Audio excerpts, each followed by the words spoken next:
Hello भी राम राम सब ने। आज हम जो प्रीवियस ईयर क्वेश्चन पेपर कर रहे थे उसका सेट नंबर 17 है। ट्रेसर सिंचाई विभाग का पेपर हुआ था 2016 में। ये पूरा क्वेश्चन पेपर सोल्व करेंगे। तो क्वेश्चन नंबर 1 है, रोलेट एक्ट के विरोध में किसने अपने सभी सम्मान व पदक अंग्रेजों को वापस कर दिए थे? तो रोलेट एक्ट के विरोध में किसने किए थे? लाला मुरलीधर ने। 30 मार्च 1919 से 19 अप्रैल 1919 के मध्य व्यापक स्तर पर सत्याग्रह आंदोलन चलाया गया था और इसके विरोध में लाला मुरलीधर ने अपने सभी सम्मान अंग्रेजों को वापस लौटा दिए थे। तो ये रोलेट एक्ट के विरोध में किसने? लाला मुरलीधर ने अपने सारे सम्मान जो भी पदक थे ना वो सारे वापस लौटा दिए थे अंग्रेजों को। निम्न 4 वेदों में से कौन से वेद में माया जादू तंत्र मंत्र के बारे में विस्तार से बताया गया है? तो ये है अथर्ववेद में। अथर्ववेद में जादू तंत्र मंत्र जादू टोनों के बारे में बताया गया। तो कौन से वेद में? अथर्ववेद में। करनाल करनाल में सांसद अश्विनी कुमार किस समाचार पत्र से संबंधित हैं? तो ये पहले का करंट अफेयर का क्वेश्चन है, लेकिन ये पूछ लेते हैं। तो ये है पंजाब केसरी से।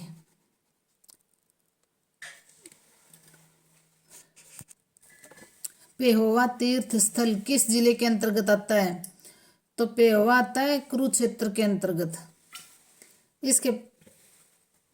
इसका प्राचीन नाम पृथुदक है और वहां राजा पृथु ने अपने पिता वेणु का तर्पण किया था।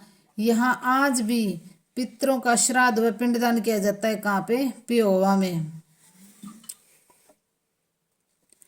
औद्योगिक क्षेत्र उद्योग विहार किस नगर में स्थित है? तो ये है उद्योग विहार है गुरुग्राम में। इलाहाबाद स्तंभ शिलालेख में किसकी उपलब्धियां दर्ज की गई हैं? तो ये की गई है समुद्रगुप्त की। इलाहाबाद स्तंभ शिलालेख में समुद्रगुप्त की उपलब्धियां दर्ज की गई हैं। और देखो इसकी रचना उनके दरबारी कवि हरिसेन ने की थी। तो समुद्रगुप्त की रचना है ना जो किसने लिखी थी? कवि हरिसेन ने। चंपू शैली में किया था। देखो ये चंपू शैली भी होती है। चंपू शैली में किया था। इस शिलालेख में समुद्रगुप्त के 5 विजयों का उल्लेख किया गया है। तो इस इलाहाबाद के शिलालेख में समुद्रगुप्त की 5 जो विजय उसने प्राप्त की थी ना उनका उल्लेख किया गया है, जिसके माध्यम से उसने अपना साम्राज्य का विस्तार किया। तो 5 विजय प्राप्त की थी उनका उल्लेख इलाहाबाद के स्तंभ में किया गया है। निम्न में से कौन नोबेल पुरस्कार पाने वाला पहला भारतीय था? तो नोबेल पुरस्कार पाने वाले पहले भारतीय कौन थे? ये थे रविंद्रनाथ टैगोर। और 1913 में रविंद्रनाथ टैगोर को 1913 में नोबेल पुरस्कार मिला था। और उसके बाद में ना सीवी रमन को मिला था 1930 में। और मदर टेरेसा को भी नोबेल पुरस्कार मिला था 1979 में। बॉम्बे फिल्म किसने निर्देशित की? तो बॉम्बे फिल्म किसने निर्देशित की थी? मणिरत्नम ने। नारनौल क्षेत्र में सतनामी सैनिकों ने किस मुगल सम्राट की सेना से भयंकर युद्ध किया था? तो ये किया था औरंगजेब की सेना से। देखो भाई इसकी थोड़ी सी आपको स्टोरी बना देती हूँ। औरंगजेब की सेना और सतनामियों के बीच में क्या हुआ था? भयंकर युद्ध हुआ था। और इसमें न 1672 में फौजदार ताहिर खां तथा उसकी सेना को सतनामियों ने बुरी तरह से हरा दिया था। फौजदार कौन था? ताहिर खां। और उसकी सेना को सतनामियों ने बुरी तरह से हरा दिया था। और उसके बाद में नारनौल पर सतनामियों द्वारा अधिकार कर लिया गया था। और औरंगजेब और सतनामियों की बहुत भयंकर लड़ाई हुई थी। तो ये पूछे सतनामी सैनिकों ने किस मुगल सम्राट की सेना से भयंकर युद्ध किया था? औरंगजेब। और इसमें ना 5000 सतनामी मारे गए थे। हरियाणा के किस भौगोलिक भाग में शिवालिक पर्वत स्थित हैं? तो शिवालिक पर्वत किस भाग में स्थित हैं? उत्तर पूर्वी भाग में। और जिसमें ना मुख्यतः पंचकुला अंबाला और यमुनानगर जिलों के उत्तर और पूर्वी भाग आते हैं। तो कौन कौन से जिलों के भाग आते हैं? कौन कौन से जिलों में है शिवालिक की पर्वत श्रृंखलाएं? पंचकुला अंबाला और यमुनानगर का उत्तर पूर्वी भाग आता है इन तीनों का भी। महाभारत का मूल नाम क्या है? तो महाभारत का मूल नाम क्या है? जय संहिता। और जिसका अंतिम संकलन गुप्त काल में हुआ था, और पूरे महाभारत में 1,10,000 के लगभग श्लोक हैं। हरियाणा की कौन सी मौसमी नदी है जो प्राचीन में अरुणा नाम से प्रसिद्ध थी? तो ये है मारकंडा। हरियाणा की जो मारकंडा नदी है वो पहले अरुणा के नाम से प्रसिद्ध थी। इसका उद्गम नाहन के पास, तो इसका उद्गम कहाँ से होता है? नाहन के पास शिवालिक की पहाड़ियों से होता है, और यह अंबाला, कुरुक्षेत्र और शाहबाद में बहती है, और यह घग्गर की सहायक नदी भी है। तो मारकंडा घग्गर की सहायक नदी है, और इसको प्राचीन काल में अरुणा नाम से जाना जाता था, और इसका उद्गम नाहन के पास शिवालिक पहाड़ियों से होता है, और ये कुरुक्षेत्र, अंबाला, पहले अंबाला, फिर कुरुक्षेत्र और फिर शाहबाद में बहती है, और घग्गर की सहायक नदी है।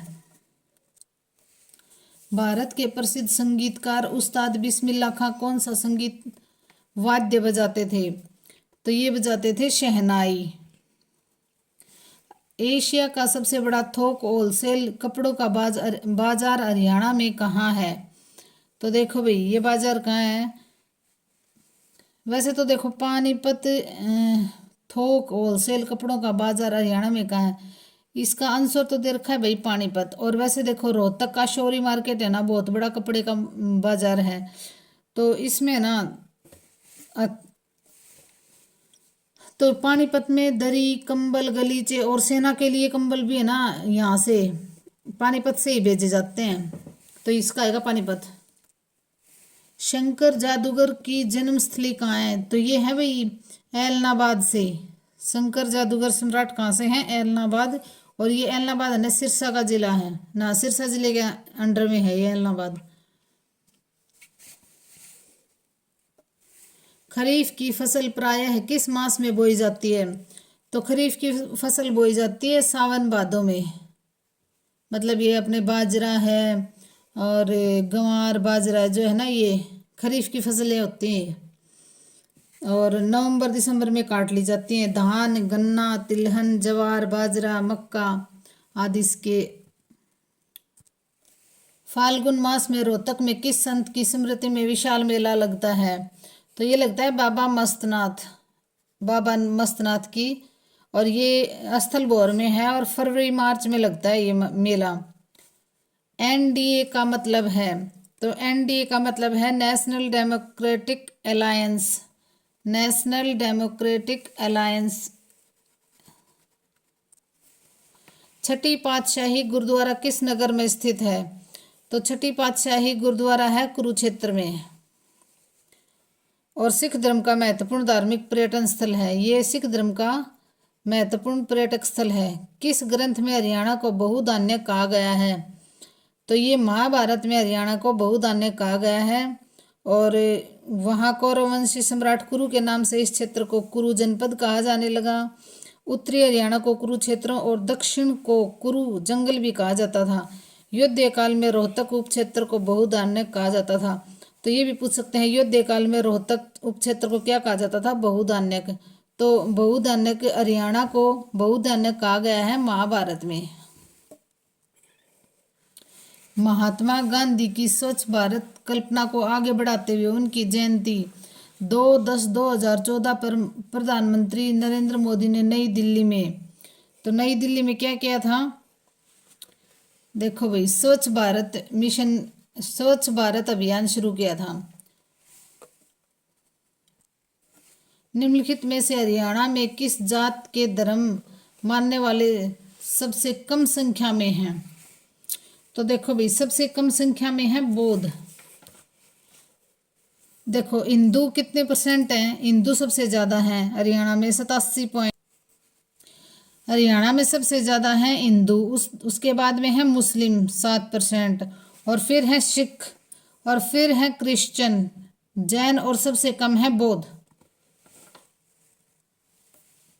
इंडिया विंस फ्रीडम, यह इनका आत्मचरित है। तो ये पूछ रखा है इंडिया विंस फ्रीडम किसकी आत्मकथा है? देखो भाई, ये है अब्दुल कलाम आज़ाद की आत्मकथा है। वहीं जवाहरलाल नेहरू की है discovery of India. India wins freedom तो है अब्दुल कलाम की, और जवाहरलाल नेहरू की है डिस्कवरी ऑफ इंडिया। तो इसमें कंफ्यूज मत होना भाई, ये है डिस्कवरी ऑफ इंडिया है जवाहरलाल नेहरू की, और अब्दुल कलाम की है India means freedom. Sutlej Yamuna नहर का विवाद किस राज्य से है?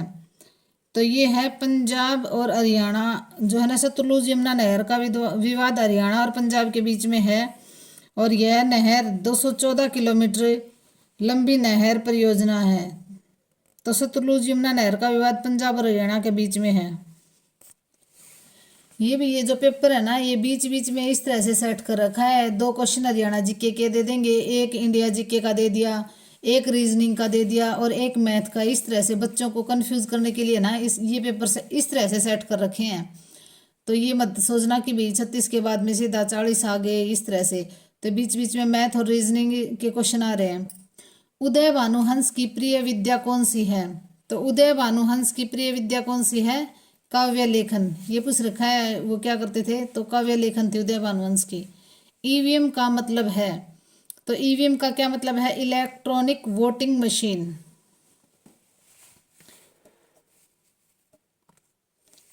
हरियाणा के पनगढ़ से संबंधित गीतों में किस रस की प्रधानता रहती है? तो ये रहती है श्रृंगार रस की। देखो, पनगढ़ से संबंधित गीतों में किस रस की प्रधानता रहती है? तो श्रृंगार रस की। औरतें जब पानी लाने जाती थी ना पहले औरतें कुओं पर से, तो वो पूरी तरह से सज धज कर जाती थी। तो पनगढ़ से संबंधित क्या है? श्रृंगार रस। संयुक्त राष्ट्र संघ की मुद्रा क्या है? देखो भाई, संयुक्त राष्ट्र संघ से एक क्वेश्चन तो हर पेपर में आ रहा है। तो संयुक्त राष्ट्र संघ की मुद्रा है डॉलर। और इसमें कार्य करने वाली भाषा अंग्रेजी और फ्रेंच हैं। अन्य भाषाएं जिन्हें राष्ट्र संघ की मान्यता प्राप्त है चीनी, रशियन, अरबी और स्पेनिश। तो देखो, संयुक्त राष्ट्र संघ की मुद्रा क्या है? डॉलर। और इसमें कार्य करने वाली भाषा अंग्रेजी और फ्रेंच है। अंग्रेजी और फ्रेंच में काम किया जाता है संयुक्त राष्ट्र संघ में। और अन्य भाषाएं कौन सी हैं? चीनी, रशियन, अरबी और स्पेनिश। पहाड़ी स्थान कुन्नूर यहाँ स्थित है। तो कुन्नूर कहाँ है? तमिलनाडु में स्थित है। और यह नीलगिरी पर्वतमाला का दूसरा सबसे बड़ा पर्वतीय स्थल है। यह अपने इसमें चाय के उत्पादन के लिए फेमस है ये कुन्नूर। पहाड़ी स्थान कुन्नूर कहाँ है? तमिलनाडु में। और नीलगिरी पर्वतमाला का दूसरा सबसे बड़ा पर्वत है कुन्नूर। और यहाँ पे चाय की खेती की जाती है। लोकप्रिय टीवी कार्यक्रम सत्यमेव जयते की मेजबानी कौन करते हैं? तो ये करते हैं आमिर खान। सत्यमेव जयते की मेजबानी आमिर खान करते हैं। कवि बाणभट्ट ने सम्राट हर्ष का जीवन चरित्र अपने किस ग्रंथ में लिखा था? तो कवि बाणभट्ट ने हर्ष चरित्र में। देखो, उनकी 3 कौन कौन सी हैं? रत्नावली, नागानंद और प्रियदर्शिका। तो इसकी हर्षवर्धन की 3 जो रचनाएं कौन कौन सी हैं? रत्नावली, नागानंद और प्रियदर्शिका। विश्व का सबसे बड़ा रेगिस्तान कौन सा है? तो विश्व का सबसे बड़ा रेगिस्तान है सहारा रेगिस्तान। और इसका क्षेत्रफल 84 लाख किलोमीटर है। इस रेगिस्तान का विस्तार अल्जीरिया, चाड, लीबिया, माली, मारिटानिया, नाइजर, सूडान, ट्यूनीशिया, मिस्र और मोरक्को हैं। गढ़ी सांपला में किस स्वतंत्रता सेनानी का जन्म हुआ था? तो चौधरी छोटू राम का जन्म हुआ था गढ़ी सांपला में। और 1923 में मुस्लिम सर नेता फजले हुसैन के साथ मिलकर यूनियनिस्ट पार्टी या जमींदारा लीग का गठन किया था। तो जो ये चौधरी सर छोटू राम है ना, सर की उपाधि दी थी अंग्रेजों ने इनको। और इनका बचपन का नाम क्या था? राम रिचपाल। और इन्होंने 1923 में क्या किया था? जमींदारा लीग की स्थापना की थी। फिर बाद में ना इसका नाम बदलकर यूनियनिस्ट पार्टी कर लिया था, क्योंकि इनको इसमें ना मुस्लिम लीग को भी शामिल कर लिया था। तो बाद में यूनियनिस्ट पार्टी। और 1938 में मार्केटिंग बोर्ड की स्थापना की थी सर छोटू राम ने। IIFA का पूर्ण रूप क्या है? तो यह है international Indian film academy. Bharat का अंतिम मुगल सम्राट कौन था? तो ये थे बहादुर शाह द्वितीय, अंतिम मुगल सम्राट, और जफर के उपनाम से शायरी लिखा करते थे। और 1857 के विद्रोह में विद्रोहियों का साथ देने के कारण अंग्रेज सरकार ने इन्हें गिरफ्तार कर रंगून निर्वासित कर दिया था। और 1862 में इनकी मृत्यु हुई थी। तो कौन है भारत का अंतिम मुगल सम्राट? कौन था? बहादुर शाह द्वितीय। और 1862 में इनकी मृत्यु की थी और इन्हें रंगून निर्वासित कर दिया था, मतलब इनको रंगून भेज दिया था। जो अक्षांश सिक्किम से होकर गुजरता है वही इससे होकर गुजरता है। तो वही किससे होकर गुजरता है? ये आएगा राजस्थान से। जो सिक्किम से गुजरता है ना अक्षांश, वो राजस्थान से भी गुजरता है। 27.5 उत्तरी अक्षांश रेखा सिक्किम तथा राजस्थान दोनों प्रदेशों से होकर गुजरती है। निम्न में से क्या चेक का प्रकार नहीं है? तो देखो, तेजी चेक, ये चेक का प्रकार नहीं है। रेखिक चेक, कोरा चेक और धारक चेक, ये तीनों चेक के प्रकार हैं, ये इसका प्रकार नहीं है। तेजी चेक। हरियाणा के प्रथम मुख्यमंत्री किस पक्ष से संबंधित थे? तो हरियाणा के प्रथम मुख्यमंत्री थे भारतीय राष्ट्रीय कांग्रेस। कौन थे? भगवत दयाल शर्मा थे पहले वो हमारे जो सीएम थे ना, वो कौन थे? भगवत दयाल शर्मा। और ये बेरी झज्जर के रहने वाले थे।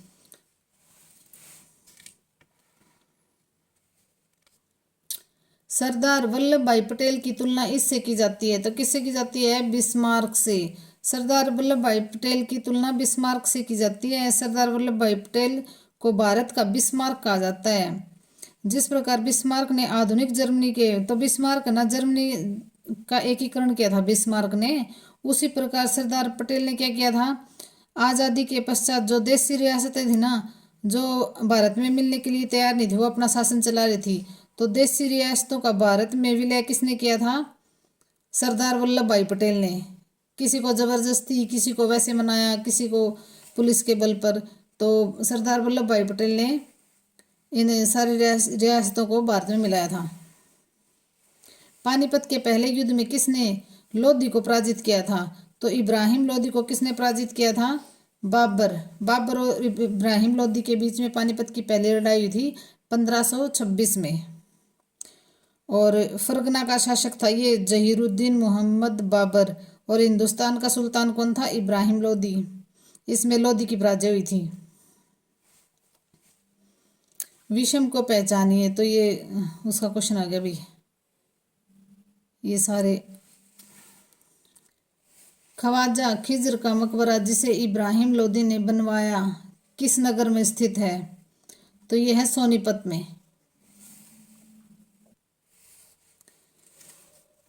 निम्न में से कौन सा बुद्ध के जीवन से संबंधित है? तो ये है मगध, बुद्ध के जीवन से संबंधित है। हरियाणा सरकार के संरक्षण में सुप्रसिद्ध मंदिर जिसमें वर्ष भर लाखों दर्शनार्थी आते हैं, कौन सा है? तो ये है हरियाणा सरकार के संरक्षण में माता शीतला का मंदिर है गुरुग्राम में। इसके बोर्ड का अध्यक्ष कौन होता है? तो सीएम होते हैं भाई, क्योंकि बहुत ज़्यादा चढ़ावा आता है और वो सारा सीएम के अंडर में होता है। इस बोर्ड का गठन कब किया था? 1991 में। 1991 में इस बोर्ड का गठन किया गया था। मुश्किल का विरुद्ध शब्द कौन सा है? तो मुश्किल का विरुद्ध कौन सा है? आसान। इसका आएगा आसान। टोपी शब्द का बहुवचन होगा, तो टोपी शब्द का बहुवचन होगा टोपियां।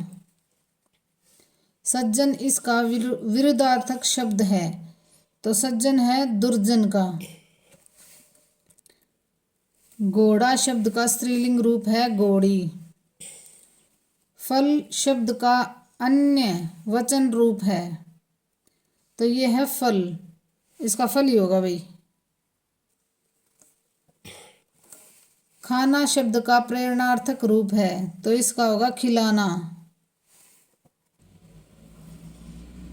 निम्न दर्शाया गया चित्र है, तो निम्न दर्शाया गया चित्र क्या है? त्रिकोण। चौकोर में सभी चार भुजाएं, तो ये क्या होती हैं? चौकोर में सभी चार भुजाएं समान होती हैं। त्रिज्या क्या है? तो त्रिज्या क्या है? यह वृत्त में होता है। इनमें से कौन से 3 प्राथमिक रंग हैं? तो देखो, लाल, नीला और हरा प्राथमिक रंग होते हैं भाई। लाल, नीला और हरा प्राथमिक रंग होते हैं।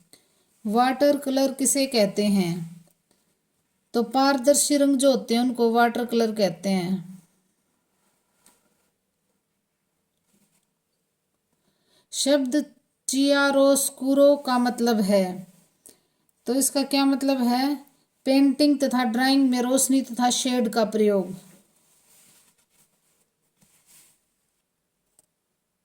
निम्नलिखित में से किस भारी धातु की विषाक्तता यकृत सिरोसिस पैदा कर देती है?